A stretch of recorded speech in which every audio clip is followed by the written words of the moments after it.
రాష్ట్రంలో నియంత పాలన కొనసాగుతుందని కేసీఆర్ రాజ్యాంగం అమలవుతుందని వైఎస్ఆర్టీపీ అధ్యక్షురాలు వైఎస్ షర్మిల అన్నారు. అధికార పక్షం ప్రతిపక్షాలను అణగదొక్కుతోందని మండిపడ్డారు. గవర్నర్ తమిళిసైతో భేటీ అనంతరం మీడియాతో మాట్లాడిన షర్మిల రాష్ట్రంలో జరుగుతున్న వాస్తవ పరిస్థితులను గవర్నర్కు వివరించినట్లు చెప్పారు.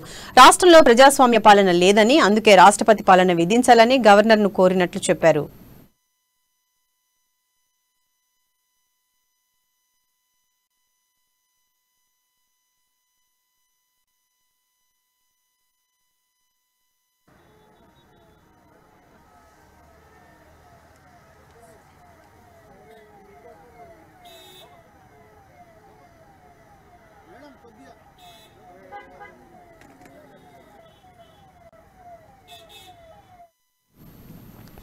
హైదరాబాద్ నడిబొడ్డున వీధి కుక్కలు దాడికి చిన్నపిల్లాడు బలైన మున్సిపల్ శాఖ మంత్రి స్పందించకపోవటాన్ని షర్మిల తప్పుపట్టారు.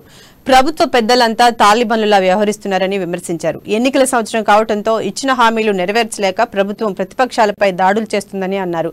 ప్రెసిడెంట్ ముర్మును కలిసి రాష్ట్రంలో పరిస్థితులన్నింటినీ వివరించి రాష్ట్రపతి పాలన పెట్టాలని కోరుతానని చెప్పారు.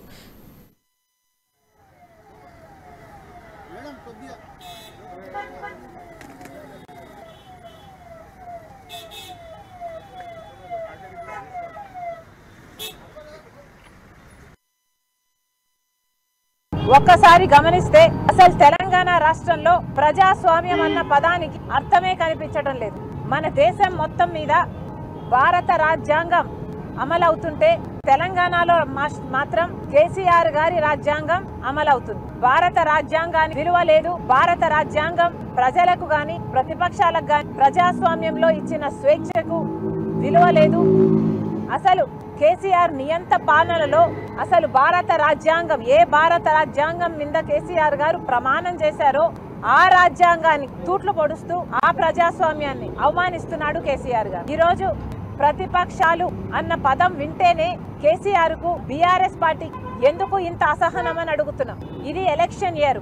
ప్రతిపక్షాల మీద చేస్తున్న దాడులు ఏ స్థాయిలో ఉన్నాయంటే అసలు ప్రతిపక్షాల ప్రజల కోసం నిలబడి కొట్లాడే వాళ్ళను మీరు ఏ స్థాయిలో ఎంత రేంజ్ లో మీరు దాడులు చేస్తున్నారంటే అసలు ఇది ఆఫ్ఘనిస్తాన్ అయినట్టు మీరు తాలిబాన్లు అయినట్టు వ్యవహరిస్తున్నారు అనడానికి ఏ మాత్రం సందేహం లేదు. ఒక్కసారి